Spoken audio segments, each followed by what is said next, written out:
দেখুন, যদি এখন আমি আপনার হাতে আইফোন 17 প্রো ম্যাক্স আর আইফোন 18 প্রো ম্যাক্স একসাথে দেই, তাহলে কি একবারও বুঝতে পারবেন কোনটি নতুন? সম্ভবত পারবেন না, কারণ প্রথম দেখায় নতুন আইফোন 18 প্রো ম্যাক্স দেখতে প্রায় আগের মতোই, সামনে থেকে একই, পেছন থেকেও একই। অ্যাপল যেন এবার বলেছে বাইরে নয়, আসল পরিবর্তন ভেতরে। কিন্তু প্রশ্ন হলো, এই ফোন কি সত্যি আপগ্রেড করার মতো, নাকি এটা শুধু আরেকটা একই ফোন নতুন নামে? আজকের ভিডিওতে জানবেন আইফোন 18 প্রো ম্যাক্সের সব নতুন আপডেট, কারা এই ফোন কিনবেন, কারা অপেক্ষা করবেন, আর কারা একদম আপগ্রেড না করলেও চলবে। তো ঝটপট ভিডিওতে লাইক করে চ্যানেল সাবস্ক্রাইব করে বেল আইকনে চাপ দিন। চলুন শুরু করা যাক। প্রথমে ডিজাইন। সত্যি বলতে যারা একেবারে নতুন ডিজাইনের আশা করেছিলেন তারা হয়তো একটু হতাশ হবেন, কারণ বাইরের দিক থেকে বড় কোনো পরিবর্তন দেখা যাচ্ছে না। তবে নতুন কয়েকটি রং যোগ হতে পারে। এর মধ্যে স্কাই ব্লু এবং পার্পল নিয়ে সবচেয়ে বেশি আলোচনা হচ্ছে। ব্যক্তিগতভাবে আমার কাছে স্কাই ব্লুটাই সবচেয়ে সুন্দর লেগেছে। আপনার পছন্দ কোনটা এখনই কমেন্টে লিখে জানান। এবার আসি সবচেয়ে বড় আপগ্রেড। সবচেয়ে বড় পরিবর্তন হচ্ছে নতুন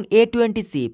রিপোর্ট অনুযায়ী এটি 2 ন্যানোমিটার টেকনোলজিতে তৈরি হতে পারে। যদি সেটা সত্যি হয় তাহলে আগের তুলনায় ফোন আরো দ্রুত হবে, কম গরম হবে এবং ব্যাটারি আরো ভালো ব্যাকআপ দেবে। অর্থাৎ শুধু স্পিড নয়, দৈনন্দিন ব্যবহারে পার্থক্য অনুভব করা যাবে। Dynamic island. এবার অ্যাপেলের ডাইনামিক আইল্যান্ডকে আরো ছোট করতে পারে। যদি এটি সত্যি হয় তাহলে স্ক্রিন আগের চেয়ে আরো পরিষ্কার দেখাবে এবং ভিডিও দেখা যাবে বা গেম খেলার অভিজ্ঞতাও আরো ভালো হবে। এটি হয়তো ছোট পরিবর্তন, কিন্তু প্রতিদিন ব্যবহার করলে পার্থক্য বোঝা যাবে। ক্যামেরা। যারা ছবি তোলা বা ভিডিও বানান তাদের জন্য এখানে সবচেয়ে বড় সুখবর। লিক অনুযায়ী এবার ভ্যারিয়েবল অ্যাপারচার ক্যামেরা আসতে পারে, ফলে কম আলোতে আরো ভালো ছবি পাওয়া যাবে। এবার 3টি রিয়ার ক্যামেরায় 48 মেগাপিক্সেল হতে পারে। সেলফি ক্যামেরাও 24 মেগাপিক্সেল হওয়ার সম্ভাবনা রয়েছে। আজ যদি 4K 8 ProRes রেকর্ডিং সত্যি আসে তাহলে কন্টেন্ট ক্রিয়েটার জন্য এটি হবে অসাধারণ একটি আপগ্রেড। পারফরমেন্স। শোনা যাচ্ছে অ্যাপেল এবার LPDDR6 RAM ব্যবহার করতে পারে। এর সঙ্গে নতুন C2 মডেমও থাকতে পারে, ফলে ইন্টারনেট স্পিড, AI ফিচার এবং মাল্টিটাস্কিং আগের চেয়ে আরো স্মুথ হতে পারে।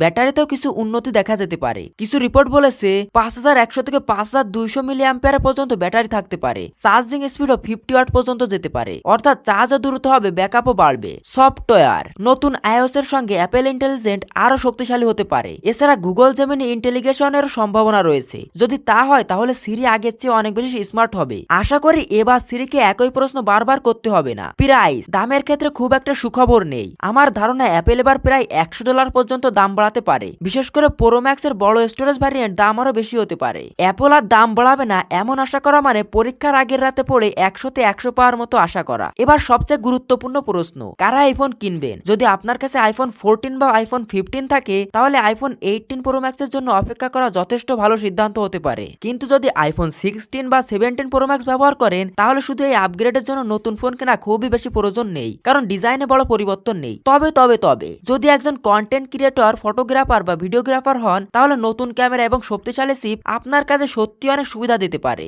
সেক্ষেত্রে আইফোন 18 প্রো ম্যাক্স আপনার জন্য ভালো একটি অপশন হতে পারে। তো শেষ কথা, আমার কাছে এই ফোনের সবচেয়ে বড় আপগ্রেড হলো ক্যামেরা, নতুন চিপ এবং AI ফিচার। আর সবচেয়ে বড় হতাশার বিষয়, ডিজাইনে কোনো পরিবর্তন নেই। এখন আপনাদের মতামত জানতে চাই, আপনি কি আইফোন 18 প্রো ম্যাক্স কিনবেন নাকি আরো এক বছর অপেক্ষা করবেন? কমেন্টে অবশ্যই জানাবেন। ভিডিওটি ভালো লাগলে লাইক, শেয়ার এবং সাবস্ক্রাইব করতে ভুলবেন না। আমি আবার হাজির হব নতুন প্রযুক্তি কোনো দারুণ একটি আপডেট নিয়ে। ততক্ষণ পর্যন্ত ভালো থাকুন, সুস্থ থাকুন, নিরাপদে থাকুন। আল্লাহ হাফেজ।